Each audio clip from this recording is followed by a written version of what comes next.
दुनिया की मोहब्बत और निमतों का सही इस्तेमाल। मुफ्ती तारिक मसूद के अंदाज में आज हम एक अहम मौजू पर बात करेंगे और वो है दुनिया की मोहब्बत, निमतों का इस्तेमाल और उन दोनों के दरमियान एतदाल का रास्ता। यही मौजू इसलिए अहम है क्योंकि अक्सर लोग दीन और दुनिया के ताल्लुक़ में तवाज़ुन कायम नहीं कर पाते। कुछ लोग दुनियावी निमतों को छोड़कर रहबानियत का रास्ता इख्तियार करते हैं, तो कुछ दुनिया की मोहब्बत में इतने गिरफ़ हो जाते हैं कि दीन को भूल जाते हैं। दुनियावी निमतों के बारे में इस्लाम की रहनुमाई।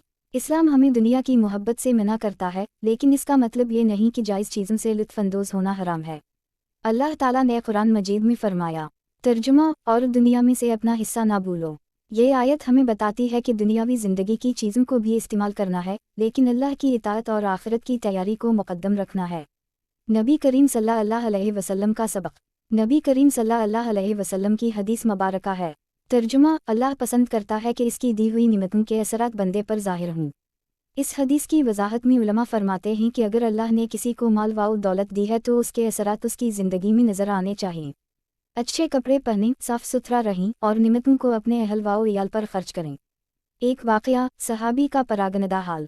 नबी करीम सल्लल्लाहु अलैहि वसल्लम के पास एक सहाबी आए जिनके कपड़े फटे हुए और बाल बिखरे हुए थे। आप सल्लल्लाहु अलैहि वसल्लम ने उनसे पूछा, क्या अल्लाह ने तुम्हें दौलत नहीं दी? इन्होंने अर्ज़ किया, जी हाँ, अल्लाह ने मुझे माल दिया है। तो आप सल्लल्लाहु अलैहि वसल्लम ने फरमाया, फिर अल्लाह की दी हुई नेमत को अपने लिबास और हालत से ज़ाहिर करो। ये वाक़या हमें सिखाता है कि दुनियावी निमतें इस्तेमाल करना दीन के ख़िलाफ़ नहीं है, बल्कि उनका इस्तेमाल अल्लाह की शुक्रगुज़ारी का एक ज़रिया है। हज़रत मुफ्ती रशीद अहमद रहमा अल्लाह का वाक़या। हज़रत मुफ्ती रशीद अहमद साहब रहमा अल्लाह की ज़िंदगी से एक मिसाल देना चाहूँगा। अल्लाह ने हज़रत को खूब दौलत अता की थी और वो अपनी अहलिया और घर वालों पर खर्च करने में कोई कमी नहीं करते थे। जब ख़वातीन उनके घर जातीं तो हज़रत की अहलिया को ज़ेवर और उम्दा लिबास पहने देखकर हैरान होतीं। कुछ ख़वातीन ने कहा, ये कैसे मौलाना हैं जिनकी बेगम इतना ज़ेवर पहनती हैं? हज़रत का जवाब था, जब अल्लाह ने मुझे दिया है तो मैं क्यों ना अपने अहल व इयाल पर खर्च करूं। दुनिया की मोहब्बत में एतदाल। इस्लाम हमें ना तो दुनिया से मुकम्मल किनारा कुशी का दर्स देता है और ना ही दुनिया में मुकम्मल रिख होने की इजाज़त देता है। अगर दुनिया से मोहब्बत बिल्कुल ख़त्म हो जाए तो इंसान बीवी बच्चों की फ़िक्र करना छोड़ देगा, मेहनत करना छोड़ देगा और रहबानियत की तरफ चला जाएगा। उसी लिए शरीयत हमें एतदाल का रास्ता इख्तियार करने का हुक्म देती है। आमिलों और रूहानी फ़रेबकारी। एक और मसला जो हमारे मुआशरे में आम है वो है रूहानी आमिलों का धोखा। आजकल जितना कोई मैला कचीला हो, जितनी बड़ी बड़ी बातें करे, लोग उसे इतना ही बड़ा आमिल समझते हैं।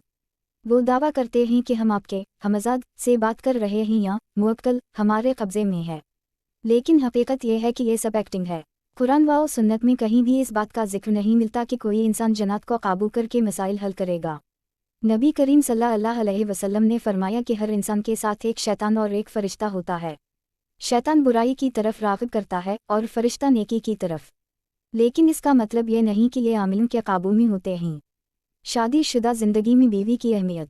अब आते हैं शादीशुदा ज़िंदगी की तरफ। निकाह एक अजीम नेमत है और अल्लाह ने कुरान में बीवी को साहिबा कहा है, यानी ज़िंदगी भर का साथी।